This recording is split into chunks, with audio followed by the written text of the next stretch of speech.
Hi. The first thing I want to address is I'm working on my natural curls right now, so bear with me while I figure this out.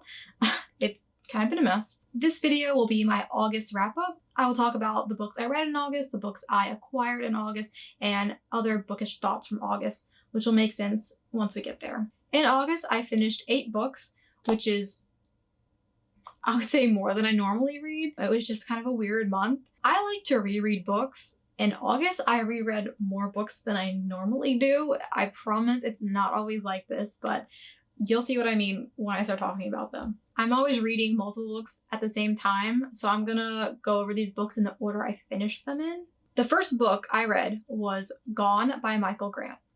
I read this series for the first time when I was in middle school. It was one of the first series I read when I was getting into reading, and I really loved it then. I have not read it since then. I think it's 6 books. Basically, the premise is that in this little beach town one day, just like this, everyone aged 15 and older just disappears, and this wall dome thing appears. They can't get out, no one can get in, and it's just these kids, and they have to figure out how to survive. They have to figure out how to feed themselves, and how someone has to take care of the babies in the town. And also they're developing special abilities like telekinesis and speed and turning gravity on and off and just stuff like that. And I decided to reread it because it was just whatever. I downloaded it from the library on my phone. I read it on my lunch break at school, and I don't know how good it actually is because I was just vibing with nostalgia. I was really enjoying my reread. As an adult, it is kind of hard to read because they're children, these kids that are alone, and they're having to figure out how to live life, and they're killing each other, and it's hard to read as an adult picturing children doing all these things. But it's also frustrating to read because I'm oh, guys, just do this, but they're kids, so it's written well for yeah, kids in this situation would literally be doing all the stupid things they're doing. The next book I finished was 5 Survive by Holly Jackson. She's the author that wrote A Good Girl's Guide to Murder, the trilogy, which I really loved. So I was so excited when she said this book was coming out. I could not wait to read it. I had the physical copy, so I read it earlier in the year. Then, I don't know, on a whim, I decided to listen to it as an audiobook this month. So I did reread it the same year I read it the first time. So if you don't know, 5 Survive is about this group of teenagers, 4 seniors in high school and an older brother and his girlfriend that are 21, and they're in an RV and they're driving from Philadelphia down to Florida for spring break. Their first night driving, they get stranded somewhere on this back road in the middle of nowhere, and there's people trying to kill them, and they got to figure out what is going on. So I don't know if it's because I've read the book before, or if it's just different listening to it, but there's this one character that annoys me so much. I hate him so much that it ruins the reading experience. He's not really a villain, he's an antagonist, but some villains make the story better and make it more enjoyable, not this one. Anyway, I pretty much felt the same way this time reading it as the first time I read it. I feel the ending was the best part, the plot twist, the climax, all that stuff was the best part. It kind of made up for the rest of it being a little slow. I think I originally gave it 4 stars back when I read the physical copy. I don't typically rate audiobooks because I feel I'm missing things. I also typically don't rate rereads. That's why I didn't rate Gone, because I feel the nostalgia kind of just ruins the rating. But I looked at what I rated the book originally back in January or whatever, and I think it was 4 stars, 3.5, 4 stars, something like that. The next book I read was Where the Crawdads Sing by Delia Owen. I know I'm 2 years too late to this, but if you've been living under a rock, I'll tell you what the book is about. It takes place in the 50s and 60s. It's about this girl named Kaya. Her family lived in this shack, literally described as a shack, in the marsh, and basically she's abandoned as a child and raises herself. And so the book has 2 timelines happening. One is her as a kid trying to figure out how to live by herself, and the other timeline is her in her mid-20s, and someone in the town has been found murdered, and the sheriff is doing an investigation against Kaya because everyone thinks it was the marsh girl that did it. And I actually tried to read this book late last year, I think, an ebook on my phone, and I don't know why, but I just couldn't really get into it. I read 20% and then I DNF'd it for then. I don't know if it was my surroundings were distracting me, or I think it's written in dialect. I don't really like reading books written in dialect, but I decided to just like give another chance as an audiobook in August, and I really loved it. It has a little bit of everything in it. I laughed, I cried. It's like coming of age. There's also a mystery. There's also a love story in it. And it just has everything, and I loved it so much. And I was literally speechless when it ended. The reveal in the end was something I predicted, but like still it being revealed was just like I was driving home from work with my mouth hanging open. I was literally speechless. And having finished the book, I think every part of it is needed. And while I thought that when I first started reading it, I thought the beginning part when she was like a kid, it was like kind of boring. It's needed to like establish a storyline and as characterization. And like I said, I don't rate audiobooks, but I'm telling you, it is worth the hype. I have not watched the movie yet. I'm waiting for my mom to be able to watch it with me because she wants to watch it too. I'm so glad I finally read the book. It was so good. The next book I finished was Hunker by Michael Grant. It's gone sequel without giving away like any like plot of the first one. They're still trapped there.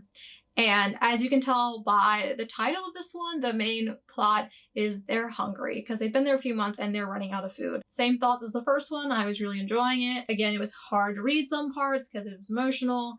I wanted to keep reading the series. I'm reading these on my phone through like Libby, and my library does not have the 3rd and 4th books as ebooks, but they have the 5th and 6th ones. And I don't want to skip the 3rd and 4th because like I just don't remember them well enough, but I'm like, I really want to read them. So right now I'm not reading them, but I'm hoping the library gets them soon so I can read them. I am not an auditory learner. I struggle with audiobooks, so I typically either read books I've already read before as audiobooks, or I read YA rom-coms because they're easy to follow. I feel like with fantasy, I miss world building. I feel like with like thrillers and mysteries, I miss clues, and I just feel like I can't fully enjoy it. But like with rom-coms, if you miss something, you don't really miss anything. And they're just like an entertaining way to like get me through my day. A lot of the YA rom-coms I listen to, I pick them based off their cover. And like, you know what I mean by which covers I'm talking about, okay? The next book I finished was called The Quantum Weirdness of the Almost Kiss by Amy Noel Parks. It's about these two teenagers who are like, were best friends since they were 5. They go to this high school boarding school that's like for the sciences, math, it's STEM. I have an art degree, okay? They're best friends. The guy is in love with the girl, and then she starts dating someone else, and there's like this like STEM event coming up. I don't know. It's all of it was over my head, okay? But it was just like a YA STEM romance. It was like simple. It was cute. I was rooting for them. There were some really cute parts, and that's all I really have to say about that book. The next book I finished was Verity by Colleen Hoover, and it was my first Colleen Hoover book. I have been putting off reading her for a long time because, I mean, she's a problematic author for one, but also just like, I feel like, again, I haven't read her books, so don't come at me, but I feel like her books are good to people who don't read. I see a lot of people like on my personal Instagram reading her books, and it's like people who clearly haven't really read, and they're like, oh, these books are amazing, I love reading. And I've seen like a lot of like booktubers and bookstagrammers, they get into reading because of Colleen Hoover. And I'm not saying she's like a bad writer, but I just have been putting off reading her books for like multiple reasons, especially Verity. I've heard such varying opinions about this book. People either love it or hate it. On a whim, I was like, oh, I'll download it from the library. And I was speechless by this book. Before I go on, I'll tell you what it's about. I think the main character's name is Lowen. She is a writer, and she gets hired to be sort of like a ghostwriter, I guess. To the public, she'll be like co-writing this popular series, but like behind the scenes, the original author is incapable of writing, and so she's just gonna like finish the book for her, and I'll have both their names on it. So she gets hired to finish this really popular series, and she goes to stay at the author's house to go through her like home office and like read her notes and like get into her mind and stuff. And the author's name is Verity. And so she's staying there. Verity's like upstairs, like immobilized in a hospital bed, and she's staying there with her husband and their child. She finds a manuscript that Verity wrote. It's like a memoir, and it's like really, really dark. And she's like reading this, and she's like, who is this woman, and like all this stuff happens, and I can see why people don't like the book, but I liked it so much. Like, not my favorite thriller or anything, but like I just love how dark and twisted it was, and I want more books like that. I can't believe it's her only thriller. Like, she needs to write more because she's good at it, okay? And then like usually I don't like romance in thrillers. I feel like it's put in there and doesn't belong in there, but for this one it worked. I don't know. I don't even know what to rate this book. I'm thinking like a 4 and a 4.5 because I binged this book. Like, it was a book I read on my phone, so I was only supposed to read it like on my lunch breaks and stuff, and I finished it in like 3 or 4 days. I could not put it down. So it's a good book to me. The next book I finished was Divine Rivals by Rebecca Ross. And it was so sweet. This was my book club's pick for August, so I read it and I didn't really know much going into it. This book takes place early 1900s. I'm not sure. It's like typewriter day and age. So it follows Iris. There's a war happening between gods, and so like people are joining the war to like fight for either of the gods. And so the story starts with Iris's brother joining the war effort and leaving, and then that's like the prologue. The first chapter is 6 months later, and Iris has not heard from her brother, but she has this typewriter and she writes him letters, and I don't remember why, but she starts putting them under her wardrobe door and they disappear. And so she's hoping he's somehow getting them, but he's not. Okay, so the person actually getting the letters is her work rival, Roman. And he knows it's Iris, but she doesn't know it's him. And they start writing letters back and forth. This book, okay? That was pretty much all I knew going into it. And so it did take a turn somewhere in there. And I was not expecting, it's in the description of the book. I don't even know what to say about this book. I love enemies to lovers. I love that trope. This book was so good. Like, I'm literally like, don't even know what to say about it. And the ending, the next one comes out in a couple months. I literally cannot wait for the next one. Just the way Roman loves her is, this is such a beautiful book. The only thing keeping me from giving it 5 stars is I don't really care about war. And so there's like a lot of war talk in it. Well, maybe not a lot. There was more than I'd care for. It was the right amount to like get the plot across, but like I just don't care for it. So 4.5 stars, but like I cannot stop thinking about this book. It's very, very good. The last book I finished in August was Love Theoretically by Ali Hazelwood. I'm sure you've heard about Ali Hazelwood because Love Hypothesis like blew up on TikTok. I read that book around when it was popular.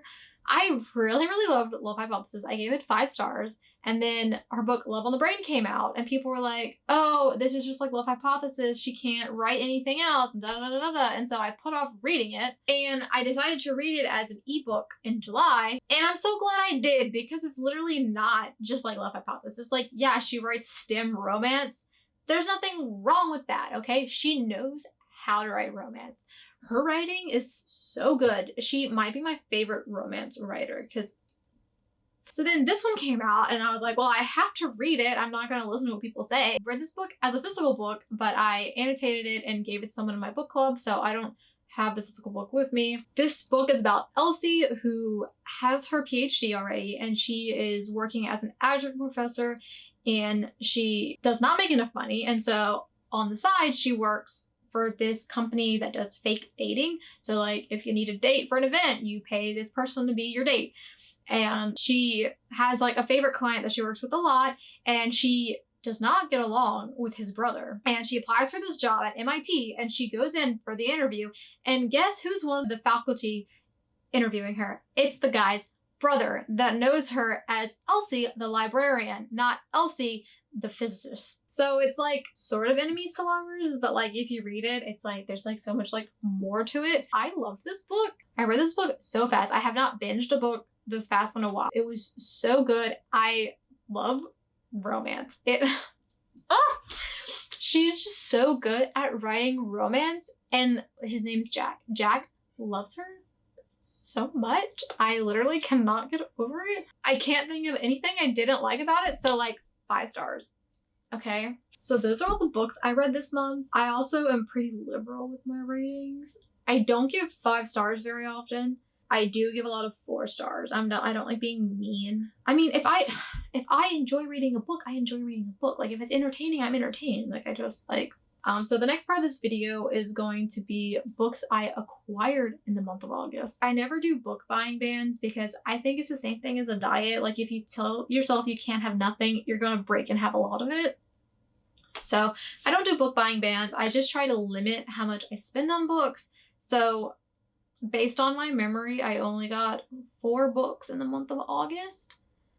Now, did I order or pre-order some? Yes, but they're not here yet, so they don't count. The first book I got in August was The Ballad of Never After by Stephanie Garber, the UK hardcover. I have Once Upon a Broken Heart and Ballad of Never After, and they're like normal, I guess the US covers. Are they US covers? Whatever. You know the covers I'm talking about. And I love the UK covers, but I wasn't going to buy a second set of books because I don't need them. But then I found out that they're doing a reprinting of Once Upon a Broken Heart in the hardcover, and it's the last time they're doing it. And I was like, okay, need to get all of them in hardcover then, and then I'll have a matching set. It's so pretty, and it has a quote on the back. And I love it. This month I did pre-order the printing of the first one. I still need to pre-order the third one, both in this cover and the other cover, because I gotta have a full set of both. The next 2 books I acquired, this is a little weird, but my stepdad's mother passed away this year, and so they're like going through her house to like go through her stuff, and so I went there and like looked at what I wanted, and the first thing in my pile was the books that I found. They're just like 2 little like mass market mysteries that I've never heard of before. This one's called Cold Dawn, and this one's called Sunbrook Cottage. This one looks like it's in a series. This is a Black Falls novel. I don't know, I read the back of them and I was like, they sound interesting enough. So I took them, and who knows if I'll ever read them. But I have 2 more books now.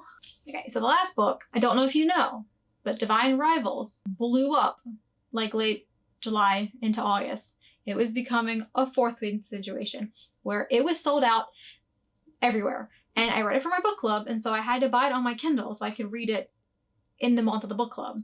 But they finally got some in at a Barnes & Noble near me, and so I do have the physical copy now, and I'm very happy that I have it because it's so pretty.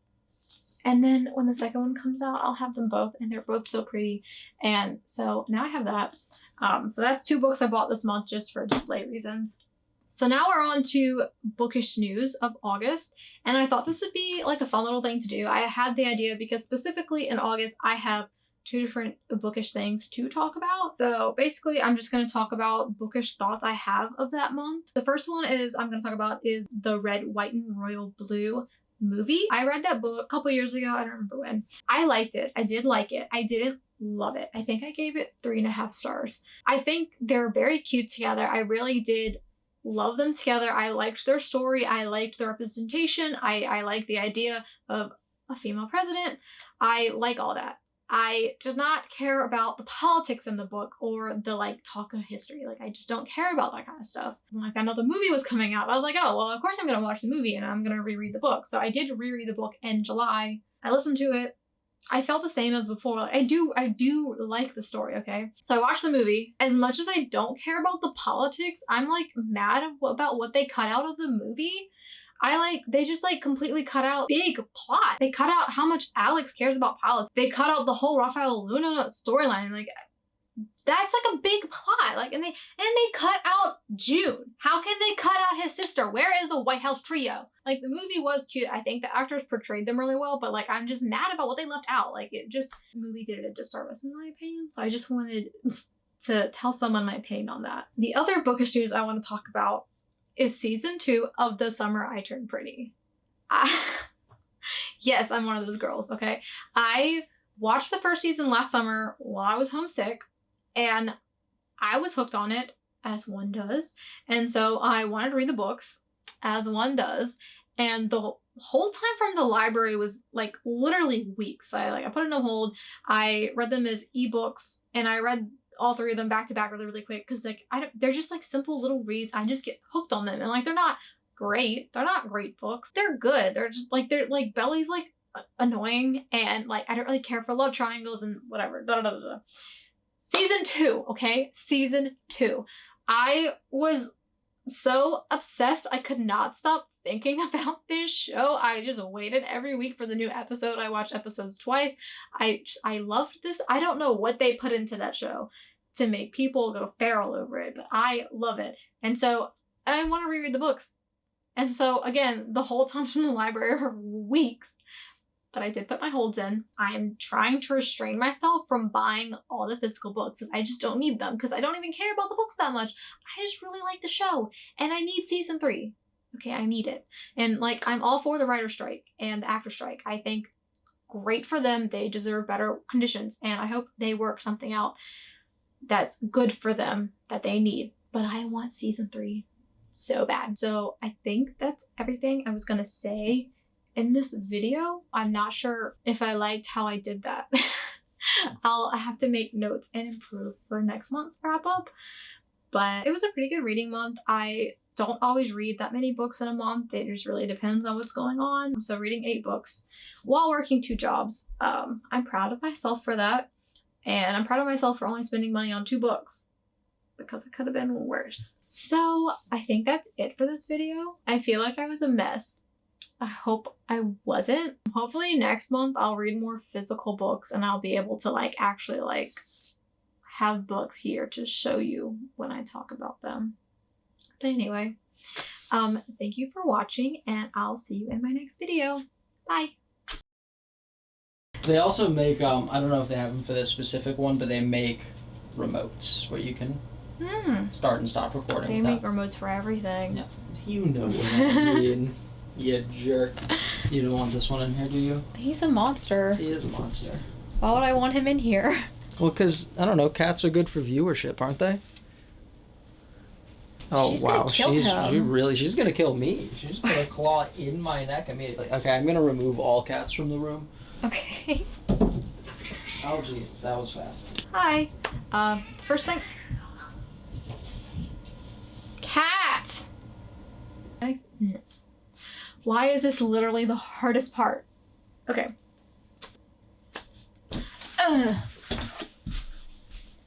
Where's the off button?